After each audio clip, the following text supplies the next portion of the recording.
Because, there are several important aspects to what's been unfolding in the Trump administration right now. The fact that Iranian channels could be opened through Russia is one aspect to it. There's another aspect, which is that Trump has suspended military aid to Ukraine, sharply escalating pressure on Kyiv to agree to peace negotiations with Russia. And this move, of course, comes just days after that very stunning public clash between Zelensky and Donald Trump. Now, which way this will go is too early to tell, but the pause is likely to have major impact. Weapons in transit will also, in fact, now be put on hold. It's left many wondering what this could mean for the embattled Ukrainian forces. U.S. is also drawing up a plan to potentially give Russia sanctions relief.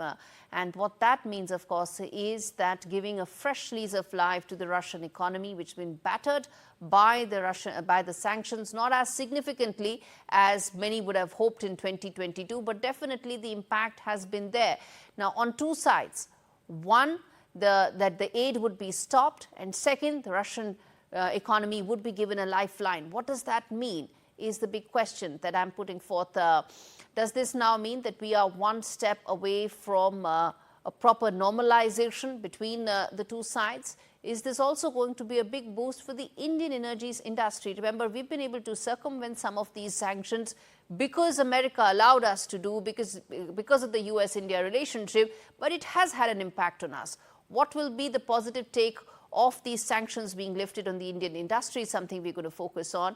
And also the fact that, well, for better or for worse, are we then seeing a complete change in the US foreign policy with both these measures being brought about? One, the Ukraine aid stopping, and second, the Russian sanctions being lifted.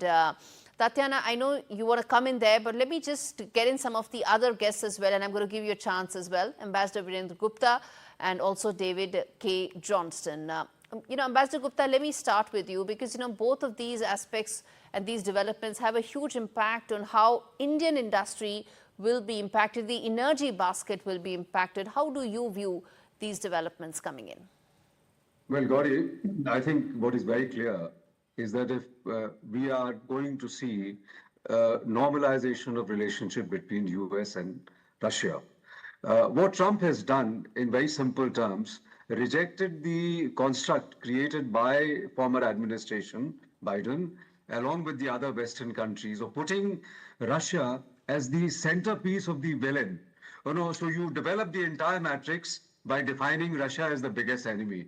Trump has all along maintained, in fact, even during his first presidency, that he outlined the two biggest threats that the world faced, according to him, were China and Iran. And the terrorism, and the international terror.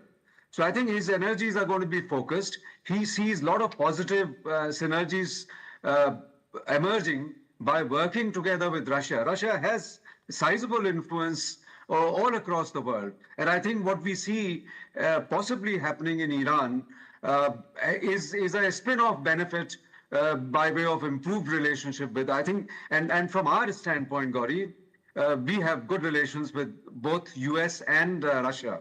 So I think we couldn't be happier seeing this development of closer relationship between US and Russia. Indeed. And, just before I started this broadcast, there was a news piece that NDTV broke, which is about the fact that Foreign Secretary will be in Russia later this week for talks on trade and several other aspects of the India-Russia relationship. So it has to be seen in the context of the broader realignment that the world may be going through. And David K. Johnston, senior journalist and author, let me ask you this, that is this now larger geopolitical realignment that we are seeing in the world right now? Trump wants to focus on China, Trump wants to focus on Iran, and he wants to normalize relationship with Russia.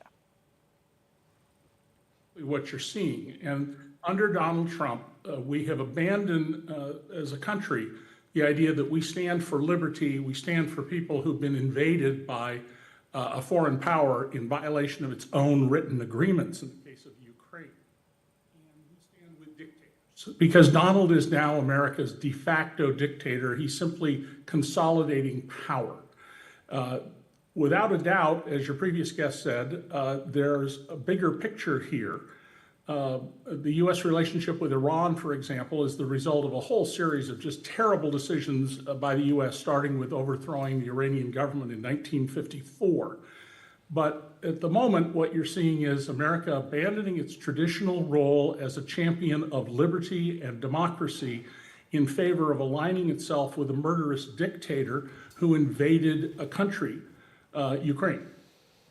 Okay, so yes, so Tatiana, the other aspect, I know as the Russian journalist on the panel, you have every reason to be smiling, in which you are, because some of these news reports do favor your president, it favors your country. That's not why I'm smiling, Gaurie.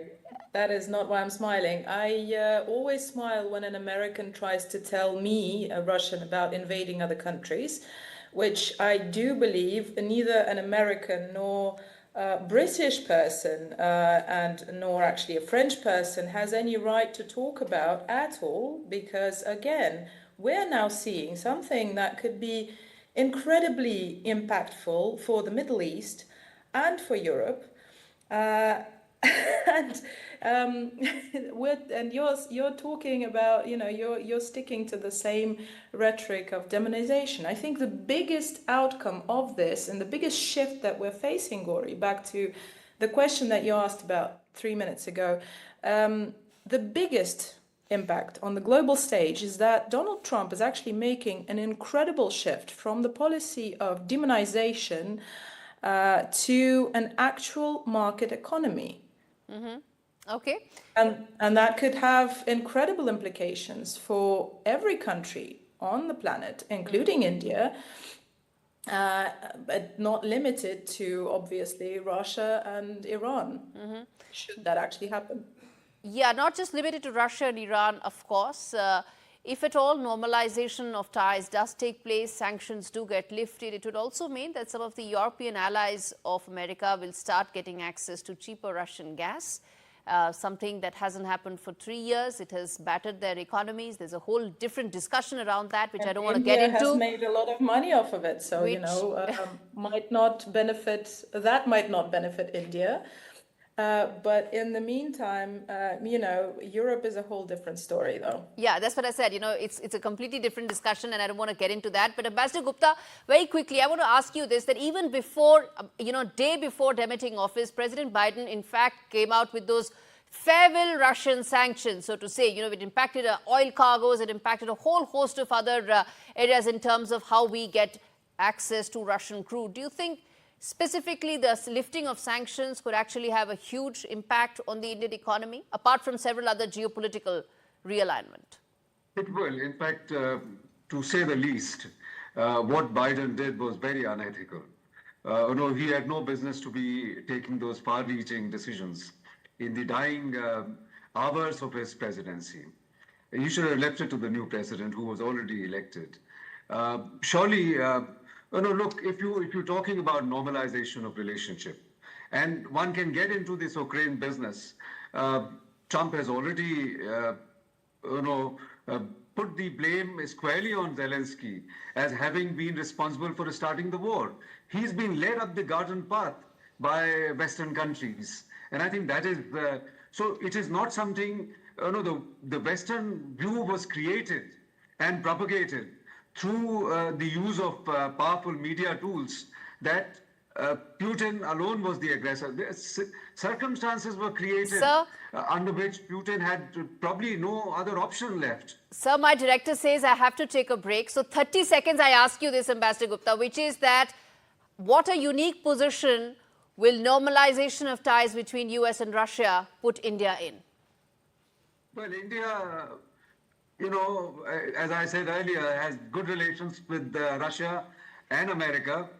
Mind you, America is well cognizant of India's good relations. India has been buying new weapons and oil, and America has gone along with it. So I think we will be saved with that dilemma and that anguish of trying to balance one another.